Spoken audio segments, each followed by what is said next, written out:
Vamos dar continuidade. Eu não estou vendo aqui quem tá falando agora, então eu peço que de vez em quando eu vou dar uma olhada na tela, porque quando a pessoa está iniciando, está apresentando, não dá para ver. Hoje eu vou dar continuidade ao, ao que já estava sendo dito pelo outro professor, pelo coordenador da área de humanas. Mais uma pessoa aqui dentro. Dos pensadores do racionalismo e empirismo, né? Vocês viram o conceito de racionalismo, de empirismo, então vamos dar só uma revisada. Racionalistas são aqueles pensadores, aqueles filósofos que acreditam ou criam teorias baseadas no que o pensamento e nas suas reflexões, formas de ver o mundo, já vem com você de fábrica, digamos assim. Você nasce com ela. É o que a gente chama de inatismo. Quando algo é inato a você, é porque você tem ele desde nascença.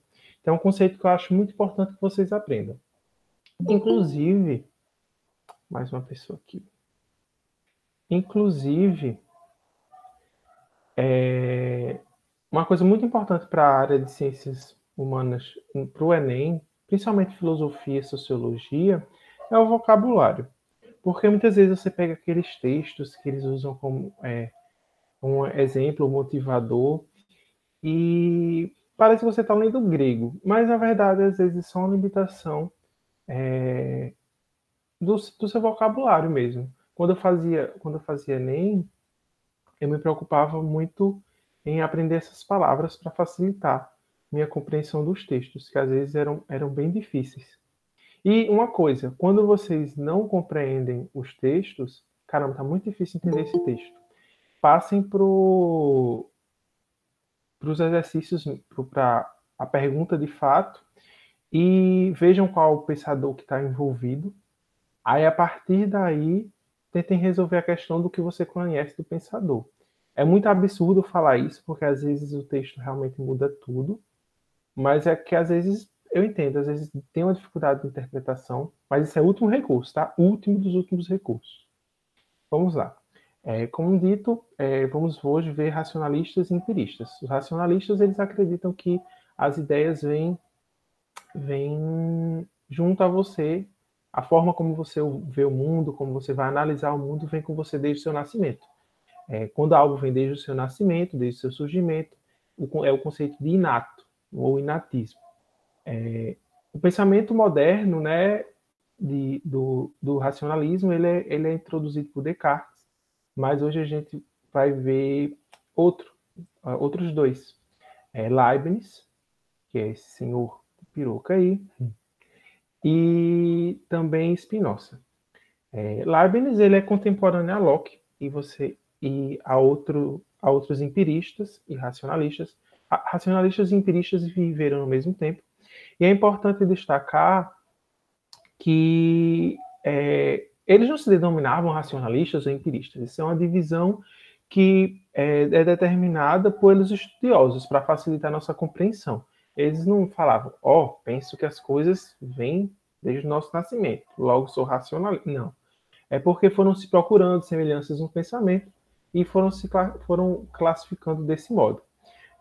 Leibniz, ele tentava na sua época, que estavam ascendendo novos, a gente tinha saído da Idade Média, já estava vivendo um período de renascimento urbano, que eu não sei se vocês já viram a história, mas as cidades voltam a ter poder, e isso já estava há mais de um século acontecendo, então a ciência estava despontando, tomando o foco, o ser humano estava, as teses religiosas ficavam um pouco menos em destaque, o ser humano, o que envolvia o humano, estava tomando protagonismo. Na verdade, a gente já está na transição para o iluminismo, né? Que isso já fica mais forte. Lembrando que isso já vem acontecendo há um século, tá? Na época de Leibniz, propriamente dita, já vem acontecendo há um certo tempo. Mas aí, só para mostrar que eles viviam essa dicotomia, sabe? Deus, religião, ou Deus é humanidade, e Leibniz ele tentava unir os dois. Alguns conceitos, assim como outros filósofos no Enem, o nosso tempo é curto, então a gente passa muito para os conceitos. Porque o Enem cobra dessa forma, ver como aquele pensador enxergava o mundo e suas teorias. Infelizmente a gente tem que estudar tudo muito assim, direto. Mas é nosso objetivo aqui, né? Leibniz, ele acreditava que nossas ideias eram separadas entre confusas e distintas. As ideias confusas são aquelas que a gente tem, mas não chegam muito a nenhum canto não, sabe? Tipo, eu senti uma sensação de cansaço.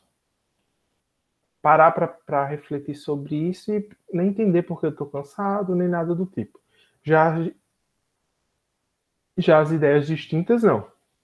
Você está compreendendo plenamente o que está acontecendo, está refletindo sobre algo e chega a um pensamento concreto. Isso são as ideias distintas. Deixa eu ver se mais alguém pediu para entrar. Não. Isso são as ideias distintas. Estão vendo bem os slides? Tudo ok, né?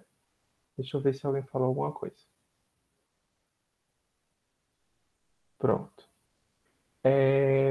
Por sua vez, as ideias distintas, elas são subdivididas em adequadas, inadequadas, intuitivas e simbólicas. As ideias adequadas são as ideias distintas adequadas são aquelas que a gente, poxa, compreende o que está se passando e consegue aprofundar-se. Por exemplo, estava cansado, compreendi que eu estou cansado porque, vamos supor, estou com sono. Estou com sono por quê? Porque eu estou cansado. Pronto, ideia distinta. Já compreendi o porquê da coisa, consegui formular um pensamento. Uma ideia distinta adequada. Eu entendo por que eu estou cansado, ou por que eu estou com sono, porque eu estou cansado. Mas eu também entendo por que eu estou cansado. Eu fiz alguma atividade física, porque passei muito tempo acordado, enfim, estou doente, inúmeras razões. Você consegue refletir e aprofundar o pensamento, certo? Já as inadequadas, não. Eu simplesmente paro ali o conhecimento num nível muito raso. Não consigo aprofundar aquele pensamento. As intuitivas são pensamentos construídos. As ideias distintas intuitivas são pensamentos construídos a partir de experiências prévias, sabe? Deixa eu ver se tem mais alguém para entrar. São pensamentos baseados em ideias prévias. Você vivenciou, sei lá, poxa, tô correndo. Corri muito semana passada. Corri muito semana passada. E eu corri muito essa semana. Semana passada eu fiquei cansado. Essa semana eu tô correndo ainda, mas eu já penso, vou ficar cansado. Por quê? Reflito sobre experiências que aconteceram comigo e eu posso chegar a uma conclusão. E a simbólica são coisas que existem, são reflexões sobre coisas que já existem.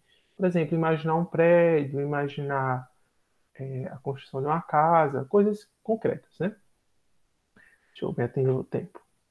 Ele também separa as verdades, as coisas que você acredita. As verdades da razão, para ele, são coisas que não precisam de comprovação prática. Por exemplo, a lógica matemática. A matemática ela existe em si, né? Algumas coisas associam-se a fenômenos existentes, mas vocês sabem que tem coisas na matemática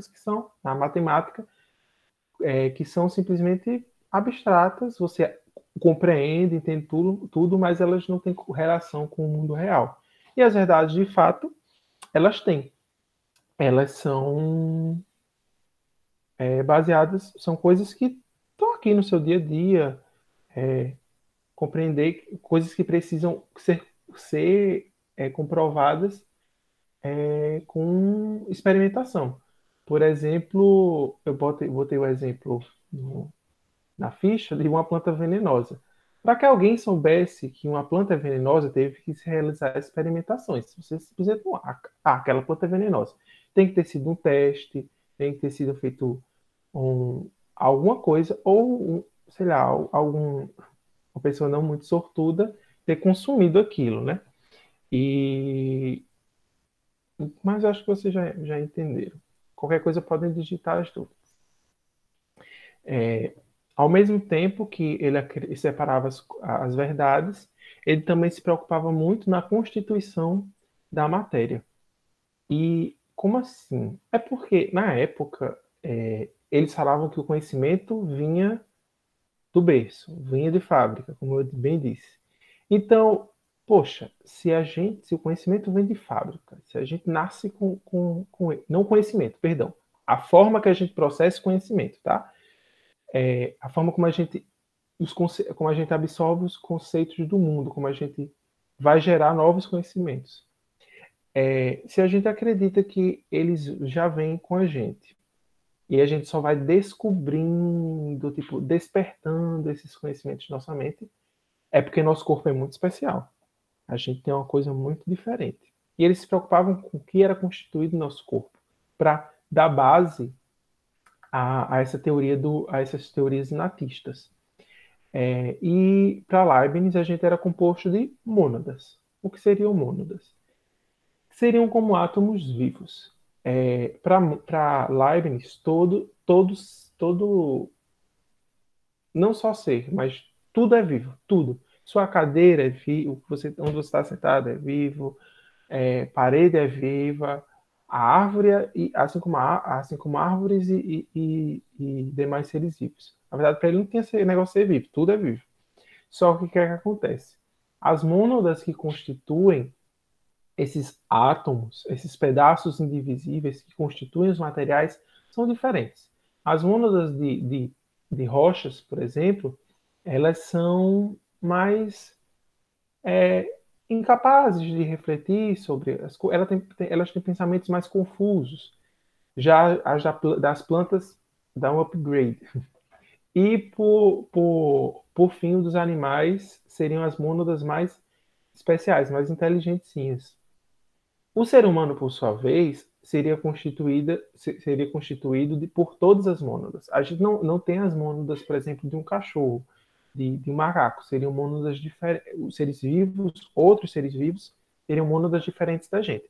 A gente teria todas. Teria da rocha, teria das coisas inanimadas, teria o dos vegetais e teria o dos animais. Os três. Por isso que seríamos mais complexos e a gente seria capaz de ter pensamentos mais confusos ou mais complexos, sabe? E só um detalhe, para ele, cada ser vivo teria uma mônada mais forte, a mônada guia. Seria como se fosse a mônada mestre. E aí essa mônada seria a nossa alma, o que a gente entende como mente, como alma. Seria uma coisa meio que a parte das outras mônadas. Deixa eu só checar uma coisa aqui.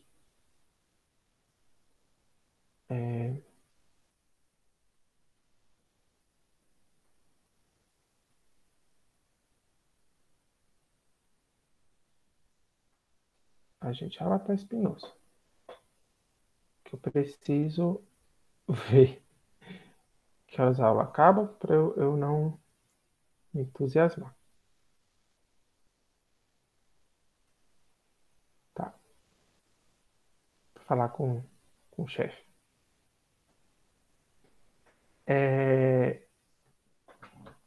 Pronto. Voltando. Spinoza, ele também é outro pensador racionalista. E ele é um pouquinho mais polêmico, assim.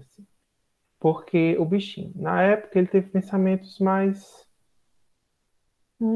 diferentes. Ele que tretou com os religiosos da época, e ele foi excomungado, ele era judeu, ele foi excomungado da comunidade judia a qual ele pertencia, porque ele veio com um conceito muito diferente. Para ele, envolvendo Deus. Para ele, Deus não é uma entidade à parte, julgadora, está lá no cosmo ou entre nós. Para ele, Deus é uma substância. Deus, para Spinoza, ele está em tudo. Ele está na gente. Ele está, mais uma vez, exemplo das coisas inanimadas. Ele está na cadeira, ele constitui tudo. Ele não é uma coisa à parte da gente. Então, isso gera algumas consequências que, a priori, a gente não pensa, mas que são muito sérias, principalmente para a época. Além de desconstruir o Deus como uma entidade externa, se Deus é tudo, inclusive para ele, Deus é tudo, até nossa mente, nossa alma é Deus. Então, para ele, alma e mente não existem. Corpo e mente são uma coisa só. É isso que ele chama de teoria do duplo aspecto. Então, tudo que vai afetar seu corpo afeta sua alma, tudo que afeta sua alma afeta seu corpo, porque é uma coisa só. E não tendo alma, aí dá um problema. Porque se o seu corpo é a mesma coisa que sua alma, para Spinoza não existia vida póstuma, não existia vida após a morte. Logo, bem, ia contra a maioria das religiões predominantes na Europa da época. Batia de frente com o cristianismo, batia de frente com a minoria religiosa que ele fazia parte, que era o judaísmo. Ele tratou com todo mundo.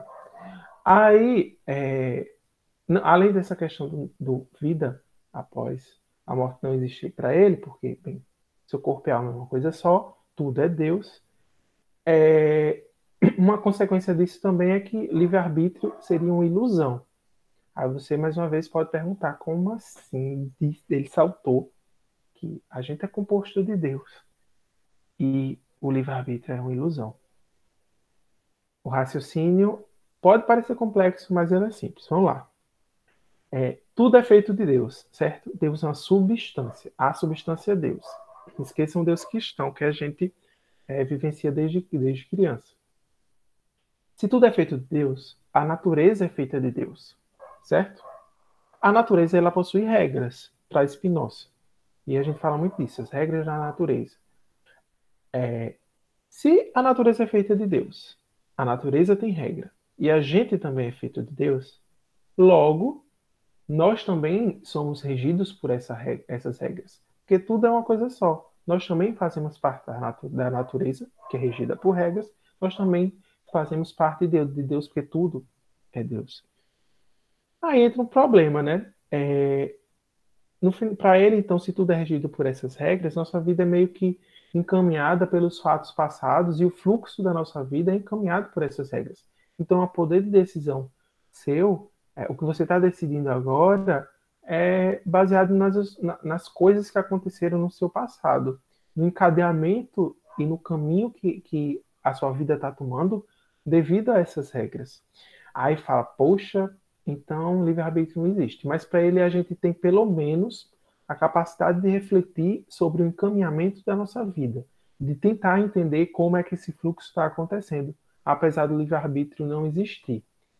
E aí, para ele, tentar compreender esse encaminhamento, essas reflexões da natureza, ou essas leis da natureza, refletir sobre as leis da natureza, é o que nos gera prazer. Isso é o que é o conceito de bem para ele. Bem, para Spinoza, está associado ao prazer. E o prazer não é esse prazer que a gente tem em comer alguma coisa, em fazer uma coisa que eu gosto. Não. Prazer para Spinoza é tentar compreender como a natureza funciona. Porque nossa vida é regida pelas regras da natureza. Isso é o que é o bem, que está associado ao prazer para Spinoza. E já o mal vem da dor. E a dor real, a dor de verdade, não é aquela dor quando a gente se machuca, não. A dor, ela vem das paixões. Paixões também não é ficar apaixonado por alguém. Tem nada a ver em sofrer, porque ele, né, foi rejeitado. Que alguém não tenha passado por isso. As paixões são nossas diversões desnecessárias, as coisas supérfluas da vida, tipo, me prender, ficar lá meia hora é uma bexiga, ninguém fica meia hora, tá meio-dia ali trancado assistindo Netflix, enquanto o mundo passa e a gente não reflete sobre nada. Isso aí, para ele, são nossas paixões. E isso gera dor, e isso gera o mal. A gente está fazendo o mal quando não está se importando como a natureza e entender como a natureza funciona, como nossa vida é encaminhada. Por sua vez, a pessoa pensa que é uma mensagem importante do coordenador. Não, a mensagem não tem de promoção. É triste. Por sua vez, ele acredita que os corpos, seja das coisas inanimadas quanto vivas, ela tem uma capacidade de se manter lá vivo, né? Se proteger, continuar existindo. Aqui eu botei que é de se manter unido. E o conatus, ele vai variar. Por exemplo, o conatus de uma pedra, quando você está lá, ela continua rígida, continua existindo. Mas se você tentar quebrá-la, tentar destruir sua cadeira, tá aqui a cadeira na parede, ela não vai se proteger, ela não vai se curar. Quebrou, quebrou, sabe? E por isso que ele diz que o conato das coisas inanimadas é mínimo, é o menor conatus possível. Já das plantas, o conatus é maior. A planta não tenta se defender, ela não vai dar uma galhada em você para de me cortar. Não. Mas se você tirar não matar a planta, se você tirar só uma parte, fizer um machucado no tronco, ela vai se regenerar, porque ela é um ser vivo, ela vai estar lá se protegendo. Ou, desculpa, se protegendo, não, se curando. Já o animal, ele tenta se proteger, tem um plus, né? Então, são níveis de conatos diferentes. E aí vem um conato máximo, o conatus máximo, que é o nosso. Porque além da gente se proteger, se curar, se manter vivo, a gente ainda reflete sobre o porquê estamos vivos. Por que eu devo me proteger? E aí, para ele, isso é o nível máximo de conatos. E acima disso, enfim, não há. E por último, não por último não, ainda temos mais dois. Esse foi o último racionalista, tá? Relembrando, Leibniz, inatismo, e também é inatista, Spinoza também. Eles acreditam que a nossa capacidade de reflexão e as ideias base para entender o mundo, elas vêm ao nascer. Já os empiristas, não. Os empiristas, eles acreditam que nosso mundo ele é compreendido por meio dos nossos sentidos. A gente aprende as coisas porque a gente vê, porque a gente toca, ouve, sabe? Sente tudo ao redor da forma que seja. E quem inicia o empirismo moderno é Bacon. Francis Bacon, ele retoma, ele não é a primeira pessoa que acha que, como é que eu posso dizer, que a gente compreende o mundo por meio dos sentidos, mas ele é a primeira na era moderna que adiciona novos elementos a esse conceito. Logo, por isso que ele é considerado pelos historiadores como o fundador do pensamento moderno empirista. Outro conceito importante, porque Leibniz, Bacon ele é considerado um positivista, a gente viu um conceito importante hoje, que era o de natismo, a gente hoje vê outro muito importante também, que é o de positivismo. O que é uma coisa positivista? Pode estar solto no texto, positivismo. Positivismo, que é associado ao empirismo, mas nem tudo que é positivismo é empirismo, nem tudo que é positivista é empirista. É basicamente uma corrente filosófica, todas as correntes filosóficas, que colocam o homem como centro, que coloca a compreensão humana no centro. Então, se eu entendo o mundo por meio dos meus sentidos, se o empirismo diz isso, então é uma corrente positivista. E Leibniz que funda o positivismo, essa lógica positivista, que o mundo tem que ser visto a partir do ser humano. E outra coisa que ele é genial é que ele formula as bases do método científico de hoje em dia. E ele chama de método indutivo. Não precisa decorar bem o método indutivo, mas simplesmente entender como ele se encadeia e como ele está organizado. Porque o método indutivo ele foi aperfeiçoado e por pesquisadores e filósofos à frente de Bacon, e o método científico é meio que baseado no método indutivo. Lembrando, não são as mesmas coisas. Como você vai ver, ó, O método indutivo. Basicamente, a gente faz isso para qualquer descoberta. A gente coleta uma informação, vamos supor, poxa, folhas caem. Eu vou lá e folhas caem. Estou analisando que folhas caem. Mas aí, em alguns cantos do globo, elas não caem. Vou lá anotando onde as folhas caem e as folhas não caem. Eu reúno aquelas informações e sistematizo aquilo. Folhas caem no outono, nessas regiões do mundo. Pá, pá, pá. Não estão caindo em nenhuma época do ano, em outras. Tá. E aí eu começo a pensar por que as folhas caem. E vou refletir sobre isso. Vou elaborar uma hipótese que vai ser confirmada a partir de experimentos, certo? Aí eu vou lá testar, vou ver se eu mudando uma planta de região, as folhas vão cair, se eu bolo uma hipótese que é por causa das regiões, por causa de latitude, né? Ou então se é por causa das espécies das plantas.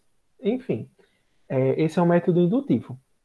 Mais tarde isso foi aperfeiçoado, e é uma coisa que até que a gente vê em biologia, cai no Enem, já caíram algumas questões em ciências da natureza, não da parte de filosofia, mas na parte de biologia, sobre método científico, mas lembrando que isso não é uma criação de Bacon, tá? Método científico não é uma criação de Bacon, é um aperfeiçoamento do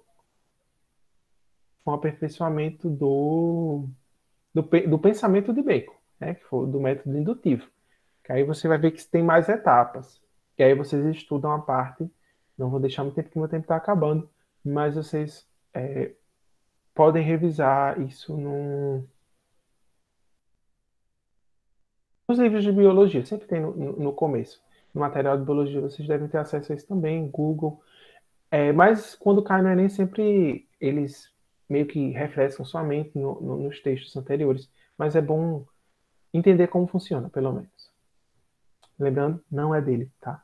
É uma coisa que vem dele, é um aperfeiçoamento, mas começa com um método indutivo, só para não confundir. E Bacon ele é muito preocupado com essa forma de ver o mundo, de analisar o mundo, né?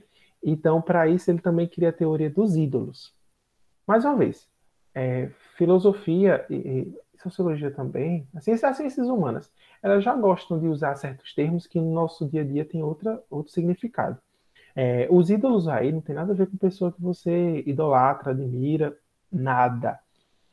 A teoria dos ídolos ela fala sobre os erros que a gente comete quando a gente está analisando ou sentindo o mundo, entendeu? Ídolos são erros, são formas equivocadas de ver o mundo. E aí ele subdivide em 4. Os ídolos da caverna têm a ver com as nossas limitações. São erros cometidos por falta de conhecimento prévio, sei lá, uma pessoa que estudou pouco o tema, compreende pouco o tema, ou então um, uma limitação física sua. Preciso analisar algo no microscópio. Eu preciso usar óculos. Ou então eu tenho uma deficiência visual muito forte. Eu não vou conseguir coletar os dados dessa forma. Ou se eu conseguir coletar sem meus óculos ou a coisa que alivia aquilo, vai me gerar dados equivocados. Tem a ver com limitações do nosso corpo. Os ídolos da tribo têm a ver com as coisas que, os erros, os sentimentos inatos, sentimentos não, a, limitações inatas ao ser humano. Nossas paixões, a imaginação, a esperança. Como assim? Como é que isso vai interferir na minha pesquisa? É porque você pode ficar imaginando coisa, sabe? No lugar, tipo, ficar adicionando coisas que não estão sendo vistas de fato. Você deixa a imaginação te levar, por exemplo. Já os ídolos do foro é o que eu acho mais complicadinho de entender. Porque se você está com raiva e atrapalha a sua pesquisa, você entende, ídolos da tribo. Se você está imaginando viajando da batatinha, ídolos da tribo. Mas o do foro tem a ver com a linguagem. Como assim? A gente tem significados associados a palavras. A gente, de acordo com como coloca isso num texto, mesmo que duas pessoas estejam dizendo a mesma coisa, elas podem dizer de formas diferentes. Então, no momento que eu estou adquirindo conhecimento por meio da linguagem, seja escrita, seja oral, a forma como ela é passada a você, ela pode te levar a interpretações distintas. Porque duas pessoas falando sobre o mesmo tema, por mais que elas pensem igual e de forma igual, quem está ouvindo pode entender de forma diferente. O problema está na linguagem. Ele diz que isso são os ídolos do foro. Tem a ver com limitações da linguagem, da dialética. E os ídolos do teatro, por sua vez, são crenças radicais que atrapalham a nossa visão. Por exemplo, eu acredito muito numa coisa e o que eu estou pesquisando vai contra isso que eu acredito. E eu modifico minha pesquisa, ou então mesmo que não modifique, inconscientemente, isso interfere na minha pesquisa, porque eu deixo que isso atrapalhe. Não tem a ver com uma simples crença, tá? Ele não, Bacon não era um antirreligioso. Tem a ver com aquela coisa radical que termina atrapalhando sua visão de mundo. E agora por último, que temos que correr, temos John Locke. John Locke, ele é um filósofo que ele atua em várias áreas. Sabe? Ele também é empirista, assim como Bacon, e ele permeia por muitos campos da análise do pensamento à política.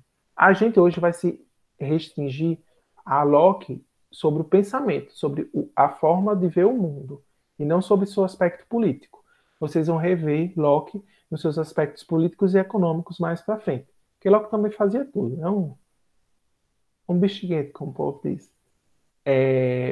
Ele também, assim como Bacon, acreditava que as coisas vêm a partir dos sentidos, e ele, para analisar isso, ele dá o exemplo da moral. Cada um tem sua moral. Cada um tem sua forma de ver o mundo. E se todo mundo viesse com as coisas de fábrica, viesse coisas desde o seu nascimento, todo mundo pensaria igual. Todo mundo teria, não necessariamente pensamento igual, mas uma moral semelhante. E não é isso que a gente presencia. A gente vê culturas muito diferentes. O que é certo num canto pode não ser certo em outro. E é porque as pessoas e aqueles grupos vivenciam experiências diferentes e foram formando morais diferentes. E por isso ele disse que o ser humano é como uma tábula rasa. Uma tábula rasa é uma tabuazinha de madeira sem cunho, sabe? E a galera não escreve em tábuas, poderia escrever em tábuas. A gente faz alguns, quando vão traduzir, traduzem como uma folha em branco. Então, para ele, a gente é como se fosse uma folha em branco. O pessoal adora usar isso em redação. Seríamos como folha em branco, que seríamos escritos a partir das nossas experiências. Além disso, além dessa nossa capacidade de ver os mundos pelo sentido, estarmos sendo escritos o tempo todo, nós também poderíamos criar novas ideias a partir das nossas vivências. E as operações mentais, isso sim, ele chama isso de operações mentais, essa capacidade de criar novas ideias. Isso sim seria inato, isso sim viria desde o nosso nascimento, surgiria com a gente, e ele não sabe bem de onde é que isso veio. Ele fala isso.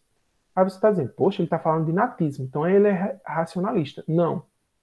Ele diz que só as operações mentais vêm junto com a gente. Mas, tipo, ok, eu posso pegar pensamentos menos complexos, eu posso ver, poxa,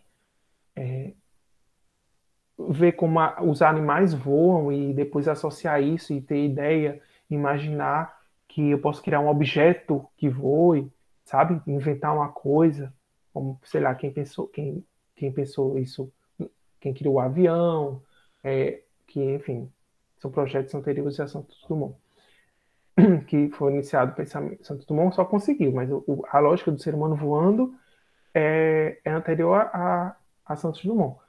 E para que a pessoa tenha pensado nisso, ele teve que ter visto alguma coisa menor voando. Teve que associar com outra coisa, sabe? As operações mentais são inatas, mas a gente tem que relacionar com coisas que a gente vivenciou. Então, no final das contas, se mesmo os nossos pensamentos complexos são baseados em ou a gente pegou o pensamento complexo já, ou então montou a partir de vários pensamentos mais simples que a gente teve que captar do meio externo. Então, de qualquer forma, o pensamento vem de fora. As ideias vêm de fora. E a gente pode também fazer, correndo agora, associações lógicas ou enganosas. As associações lógicas são as instintivas. A gente, por exemplo, ao sentir o cheiro de comida, um cheiro bom que me dê fome, aliás, a gente, poxa, tem comida ali. Uma associação lógica. Sentir o cheiro, fome, o instinto bateu, sei que tem comida ali. As enganosas são associações que eu posso dar exemplo, tipo superstição. Eu quebro um espelho e a partir dali eu começo a ter azar, sabe? Aí eu pego e faço, poxa, quebrei o espelho, comecei a ter azar. Quebrar espelho dá azar. E começa a espalhar isso. Essas são as associações enganosas para bacon. Uma coisa nada a ver acontece, outra acontece em seguida, e você associa. Mesmo elas não tendo conexão, por elas terem acontecido em sequência, você cria uma associação. Essas são as associações enganosas, que não tem a ver com o nosso instinto. Aí é que acaba os principais pontos de Locke em relação a pensamento. Mas uma coisa que eu não deixaria de falar, falando de Locke, é a reflexão dele sobre o corpo humano, que tem a ver com o argumento que ele usa para defender a propriedade privada, que eu achei interessante botar nessa aula, adiantar, mas vocês vão rever mais na frente, de forma muito mais aprofundada, com vários outros conceitos, quando vocês forem ver com o tratalismo. Mas é porque às vezes o professor não explica isso. Por que Locke defendeu da propriedade privada? Lógico que ele tinha os motivos dele, ele era associado à burguesia da época, então ele arrumou umas desculpas filosóficas para defender a propriedade privada. Mas como ele bota isso, é muito interessante. Para Locke, você trabalha, você tem seu esforço. Você, trazendo para os dias de hoje, você teve que trabalhar muito, ou alguém teve que trabalhar muito para pagar suas coisas, os objetos que você tem, um celular que seja, uma caneta. Então, se você trabalha, o seu trabalho vem do seu esforço, os objetos e as coisas que você consegue são extensões do seu corpo. A propriedade é uma extensão do seu corpo. O que você produz é uma extensão do seu corpo. Logo, o Estado ele deve existir, além para proteger e dar direito à liberdade a você, para proteger sua propriedade. Porque protegendo a sua propriedade, ele está protegendo uma extensão que é sua. Isso era para dar justificação à burguesia que ascendia na época, né? Ali pós o período, ali pós final do período ali dos empiristas do humanismo, os reis eles começam a cair e o iluminismo ascende com como marco tendo a Revolução Francesa. Então, Locke é um dos pensadores que é usado como justificativa. Ele usa isso como justificativa filosófica, para dar argumento, né, para o Estado defender a propriedade privada. Eu poderia destrinchar um pouco mais, peço perdão para que tenha sido apressado agora no final, mas é isso, nosso tempo acabou. Vocês têm que ir para outra aula agora, se eu não me engano. Eu esperei um pouquinho para mais gente entrar. Eu espero que vocês tenham entendido. Qualquer dúvida, as monitorias estão lá. O material acho que está bem claro. Eu tentei ser o mais claro e objetivo possível. Existem também 10 exercícios que vão auxiliar vocês nessa compreensão. E mais uma vez, filosofia, se preocupem muito com o vocabulário, se preocupem muito com os conceitos. Algum professor vai me matar. Relaciona com um fato histórico que está acontecendo na época, um momento histórico, está lá na Idade Média, se está lá o pensamento predominante naquela época, parte para os conceitos e vai direto, sabe? É muito legal, às vezes, você conhecer a história de vida do autor, mas você sabe que tem muita coisa para ver. Filosofia é uma matéria que tem muito conceito e, às vezes, elas terminam sendo as questões mais difíceis de humanas, justo só por causa dessa questão de linguagem mesmo, os termos que vocês têm que aprender. É isso. Eu gosto de falar muito, mas não posso falar muito. Vou parar a gravação aqui. Se tem alguém que quiser falar alguma coisa, pode se manifestar. Quem não, eu agradeço muito a presença de vocês e até a próxima. Mas alguém quer falar alguma coisa?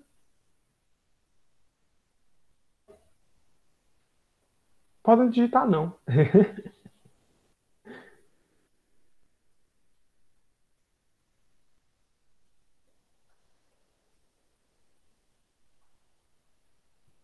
Deixa eu parar a apresentação aqui, só para checar mesmo. Então pronto, vou parar a gravação aqui e boa aula para vocês. Até a próxima.